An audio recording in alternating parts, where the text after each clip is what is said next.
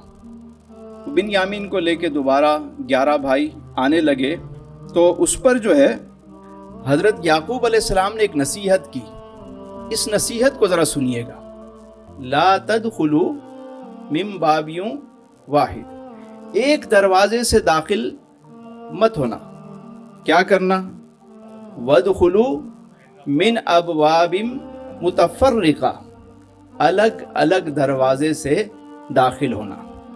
اب اس میں حکمت کیا تھی؟ حکمت یہ تھی کہ جب تم پہلی دفعہ گئے تو لوگ تمہیں جانتے نہیں تھے، اب لوگوں کو پتہ یہ 10 بھائی ہیں، اور ماشاءاللہ سارے حسین یوسف علیہ السلام کے بھائی تھے، ظاہر حسن تو ان میں بھی تھا، سارے حسین جوان، اور 11 بھائی جب ایک دروازے سے داخل ہوں گے تو کہیں ایسا نہ ہو کہ انہیں نظر لگ جائے۔ پوری پاور اپنی شو نہیں کرنی چاہیے۔ ہمارے یہاں بڑا ایک عجیب معاملہ چل پڑا ہے آج کل کہ لوگ ہر چیز جو ہے وہ وائرل کر رہے ہوتے ہیں، جتنے ہوتے نہیں ہیں اس سے زیادہ اپنے آپ کو جو ہے وہ شو آف کر رہے ہوتے ہیں۔ اس کا بڑا خیال رکھنا چاہیے۔ دیکھیں ایک نیچرل گروتھ ہے، ایک پودا آپ نے لگایا، وہ آہستہ آہستہ بڑا ہو رہا ہے، اس کو ہونے دیں۔ اگر کسی شخص کو اللہ نے عزت عطا کی، کوئی مقام اور منصب دے دیا، تو پھر اللہ ہی اس کی حفاظت بھی کرتا ہے، حفاظت کا ذمہ بھی پھر اس کے پاس ہے۔ لیکن ایک شخص ہے نہیں، زبردستی کھینچ کے بڑا کر رہا ہے اس کو۔ وہ بھائی مطلب سائیکل پہ گھوم رہا ہے اور پراڈو کے ساتھ کھڑے ہو کے جو ہے نا وہ تصویریں کھینچ کے لگا رہا ہے۔ یہ کس نے تمہیں کہا ہے بھائی؟ بڑے بڑے ہوٹلوں میں بیٹھ کے تم جو ہے وہ کھانے لوگوں کو دکھا رہے ہو۔ اب دیکھیں ایک سیٹھ آدمی ہے، جدی پشتی سیٹھ ہے، وہ اچھی گاڑی سے اتر رہا ہے تو لوگ اتنا نوٹس نہیں کرتے، لوگوں کو پتا ہوتا ہے کہ یار یہ اترے گا ہی بڑی گاڑی سے۔ وہ اگر رکشے سے اترے تو لوگ حیران ہو کے دیکھتے ہیں بھائی یہ خیریت ہے، آج یہ کہاں سے اترے ہو۔ اب کچھ لوگ ہوتے نہیں ہیں لیکن وہ زبردستی کھینچ کے دکھا رہے ہوتے ہیں کہ ہم تو پتہ نہیں، اور بعد میں جب لگتی ہے ان کو نظر، لوگ کہتے ہیں یہ انگلا کنگلا بندہ یہ کیا دکھا رہا ہے بھائی، کہاں پہنچ گیا۔ تو وہ جب نظر لگتی ہے بعد میں آتے ہیں، حضرت چیک کیجئے کچھ ہو تو نہیں گیا، کسی نے کچھ کر دیا بابا جی۔ میں نے کہا کسی نے نہیں کیا حضرت، آپ نے خود کیا ہے، تو ذرا مہربانی کریں۔ مطلب قرآن کریم میں بھی ہمیں بہت ساری جگہ اشارے ملتے ہیں کہ انہوں نے فرمایا ایک دروازے سے اس طرح مت جانا، کہیں ایسا نہ ہو کہ نظر لگ جائے۔ اللہ تعالیٰ آپ کو عزت دے، مقام دے، مرتبہ دے، نیچرل آپ کی گروتھ ہو رہی ہے، کرتے چلے جائیں۔ مصنوعی طریقے سے کبھی بھی اپنی پبلسٹی کے اوپر مت جائیے گا۔ بات سمجھ میں آ رہی ہے؟ مطلب مصنوعی طریقے سے کوشش نہ کریں، نیچرل کریں، اور جو اللہ عزت دیتا چلا جائے آگے آگے بڑھتے چلے جائے۔ پھر وہ جب لوگوں کے دلوں میں ڈال دے گا عزت آپ کی، اللہ جس سے محبت کرتا ہے تو پھر عرش پر ندا ہوتی ہے کہ اللہ اس سے محبت کرتا ہے، فرشتے اس سے محبت کرتے ہیں، ملائکہ تم بھی محبت کرو۔ فرش پر ندا ہوتی ہے کہ اللہ محبت کرتا ہے، فرشتے محبت کرتے ہیں، جبریل محبت کرتے ہیں، اے فرش والو تم بھی اس سے محبت کرو۔ ہم دیکھتے ہیں وہی ایک بزرگ کو گئے ہوئے 1000 سال ہو گئے، نہ ہم نے کبھی ان کو دیکھا نہ کچھ، آج بھی ہمارے دلوں میں ان کے لیے محبت ہے، نام آتا ہے تو رحمت اللہ علیہ جاری ہو جاتا ہے۔ کیوں؟ کہ اللہ نے انہیں عزت دی ہے۔ تو قائد اعظم محمد علی جناح کا کوئی بیٹا نہیں تھا، مگر وہ فادر آف نیشن کہلائے۔ تو جب اللہ عزت دیتا ہے تو پھر وہ رنگ لگ جاتا ہے بندے کو۔ تو ان چھوٹی چھوٹی باتوں کا بھی ساتھ میں ہمیں خیال رکھنا چاہیے۔ پھر آئے، اب جب آئے تو ان لوگوں کی پھر حضرت یوسف علیہ السلام نے بڑی آؤ بھگت کی، ان کے لیے کھانے کا اہتمام کیا، مختلف جگہوں پر کھانے چنوائے، اور 2 بندوں کے لیے سیٹنگ کا ارینجمنٹ کیا، یعنی 2 بیٹھیں گے۔ تو وہ 10 بھائی تو بیٹھ گئے 2 کر کے، بنیامین اکیلے بیٹھ گئے۔ جب وہ اکیلے بیٹھے تو وہ کہنے لگے کہ کاش میرا بھی کوئی بھائی ہوتا، اس وقت میرا بھائی بھی ہوتا تو میں بھی اس کے ساتھ بیٹھتا۔ تو یوسف علیہ السلام نے سن لیا، آپ نے فرمایا تم میرے ساتھ آ جاؤ، کیا مجھے اپنا بھائی بنانا پسند کرو گے؟ کہنے لگے یہ آپ جیسا بھائی تو بڑی بات ہے، مگر یعقوب علیہ السلام کا فرزند ہونا تو بہت ہی کمال کی بات ہے۔ یعنی میں بھائی تو آپ کو بنا لوں، لیکن یعقوب علیہ السلام کی نسبت کہاں سے لاؤں گا؟ تو آپ نے فرمایا میں ہی تیرا حقیقی بھائی ہوں۔ اور دونوں بھائی آپس میں ملے، اور جو کیفیت ہوئی ہوگی، پھر وہ کہنے لگے بنیامین کہ بھائی میں اب آپ کو چھوڑ کے کبھی نہیں جاؤں گا، بس میں چاہتا ہوں کہ آپ مجھے اپنے پاس رکھ لیں، اپنے ساتھ رکھیں۔ آپ نے فرمایا میں رکھ لوں اگر، تو یہ تو پھر سارا ایک بڑا معاملہ کھڑا ہو جائے گا، وہ والد کو بڑا رنج پہنچے گا، اس کے لیے کیا کریں؟ تو وہ کہنے لگے کہ ہمارے یہاں ہماری شریعت میں یہ ہے کہ کوئی ایسا طریقہ نکالتے ہیں، ہیلا کیا گیا کہ جب مال روانہ ہو تو میرے مال میں کوئی ایسی چیز رکھ دیجئے گا کہ جو مجھ سے برآمد ہو۔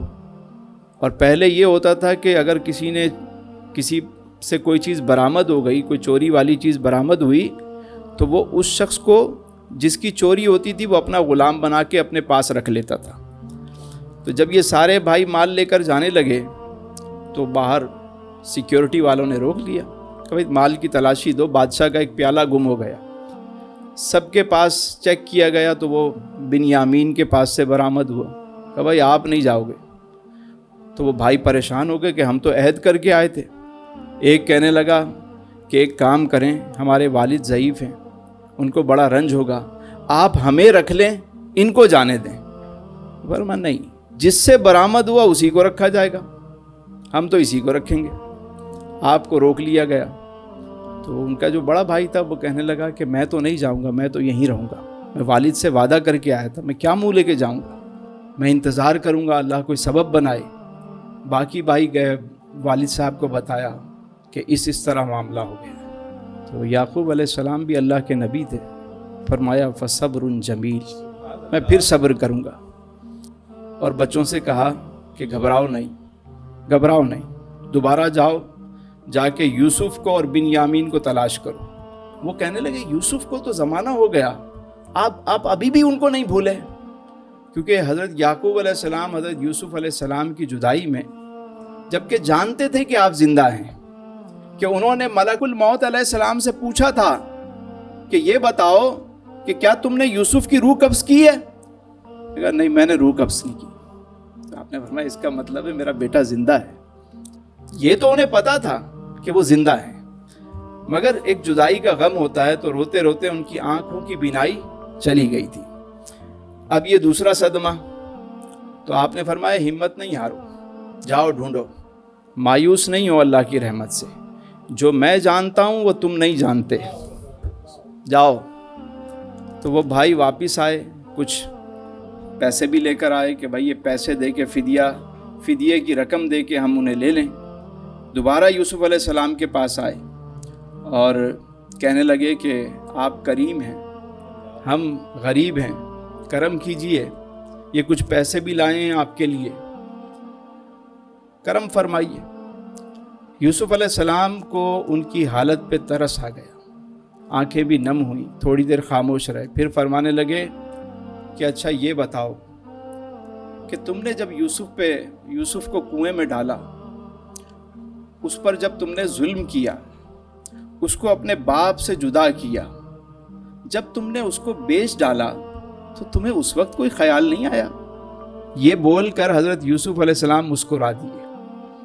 تو جیسے ہی مسکرائے تو دانتوں کی چمک جب انہوں نے دیکھی تو انہوں نے پہچان لیا کہ آپ ان کے بھائی ہیں۔ غور سے دیکھنے لگے، کہنے لگے آپ یوسف ہیں؟ کہا ہاں میں ہی یوسف۔ اللہ نے مجھے یہ سارا منصب، ساری چیزیں عطا کی، میں اپنے رب کا شکر گزار ہوں۔ تو پھر بھائی بڑے خوش ہوئے کہ یہ خبر والد سنیں گے تو بہت خوش ہوں گے۔ پھر انہوں نے کہا کہ والد تو آپ کے غم میں ان کی آنکھیں چلی گئی ہیں۔ آپ نے فرمایا ایک کام کرو، یہ میری قمیض لے جاؤ اور جا کر ان کے چہرے پہ ڈال دینا، اللہ تعالیٰ انہیں بینائی عطا فرما دے گا۔ میری قمیض لے جاؤ۔ اور 200 افراد کا ایک قافلہ ساتھ بھیجا۔ یعقوب علیہ السلام کی فیملی کی جو تعداد تھی وہ 72 تھی، 73 افراد تھے ٹوٹل۔ آپ نے 200 افراد کا ایک قافلہ بھیجا پورے ساز و سامان کے ساتھ، پورے پروٹوکول کے ساتھ کہ جاؤ میری پوری فیملی کو لے کر آؤ، وہاں سے پورے اعزاز کے ساتھ میرے والد کو اور بھائیوں کو اور بچوں کو لے کر آؤ۔ تو وہ یہاں سے روانہ ہوئے اور ابھی یہ قمیض یہاں سے چلی ہے، مصر سے قمیض چلی ہے، اور ادھر حضرت یعقوب علیہ السلام جتنے لوگ بیٹھے ہوئے تھے، پوتے پوتیاں سارے، سب سے فرمانے لگے کہ مجھے میرے بیٹے یوسف کی خوشبو آ رہی ہے۔ خوشبو، یہ خوشبو کا بڑا محبت سے بڑا تعلق ہے، یاد رکھیے گا، محبت والوں کو خوشبو آ جاتی ہے۔ یہ ایک ایسی بات ہے کہ آج تو ڈی این اے نے بھی ثابت کر دیا کہ ہر شخص کی خوشبو، ہر باڈی کی خوشبو جدا ہے۔ تو یہ بڑا راز ہے، خوشبو آتی ہے، محبت والوں کی خوشبو آتی ہے۔ کوئی ایسا بندہ آ جائے آپ کو خوشبو آنا شروع ہو جائے گی، یہ بھی ایک کیفیت کا نام ہے۔ آپ کہیں سے گزریں گے آپ کو خوشبو آ جائے گی۔ صحابہ کرام کہتے تھے کہ جب ہم اپنے سرکار کو، اپنے آقا کو ڈھونڈنے کے لیے کبھی نکلتے تو ہمیں کسی سے پوچھنے کی ضرورت نہیں پڑتی تھی، ہم تو حضور کی کھڑے ہو کے خوشبو کو انہیل کرتے، اندر کی جانب کھینچتے، اور پھر مست اس راستے پہ چلتے چلتے حضور کے قدموں تک پہنچ جاتے۔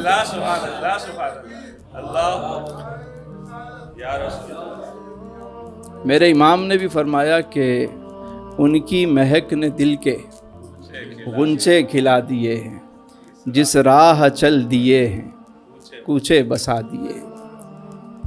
تو یہ جو خوشبو کا تعلق ہے، یہ محبت کا تعلق ہے۔ محبت والوں کو خوشبو آتی ہے، اور وہ خوشبو کبھی کبھی بیٹھے بیٹھے بھی محسوس ہوتی ہے۔ اگر یہ کیفیت کیونکہ خوشبو کا تعلق روحانیت سے ہے، اسی لیے کہا گیا کہ ہمیشہ طہارت سے رہیں، پاک رہیں۔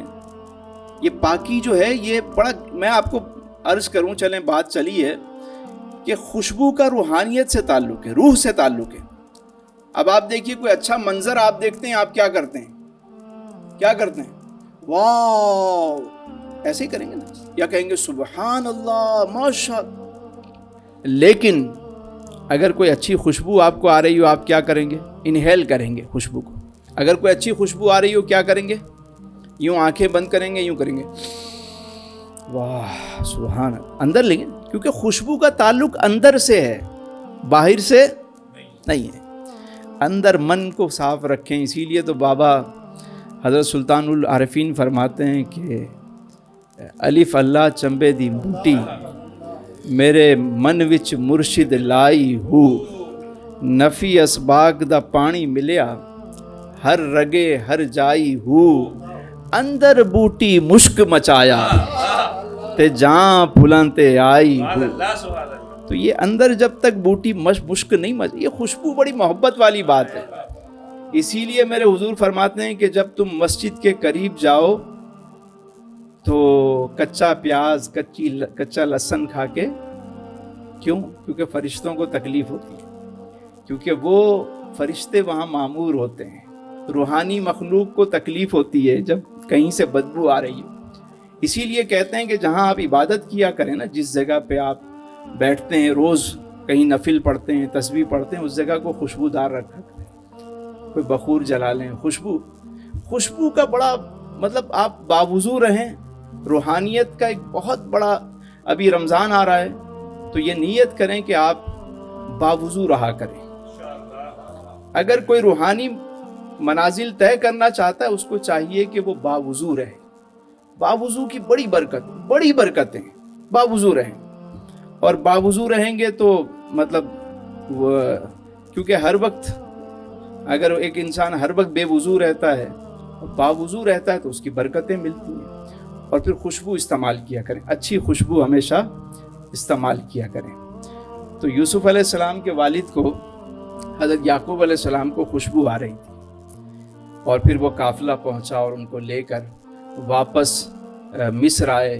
پورے اعزاز و اکرام کے ساتھ حضرت یوسف علیہ السلام نے انہیں ویلکم کیا، اور پھر پورے اعزاز کے ساتھ لے کر آئے محل میں، اور اس کے بعد وہ والد صاحب کو اپنے ساتھ تخت پر بٹھایا۔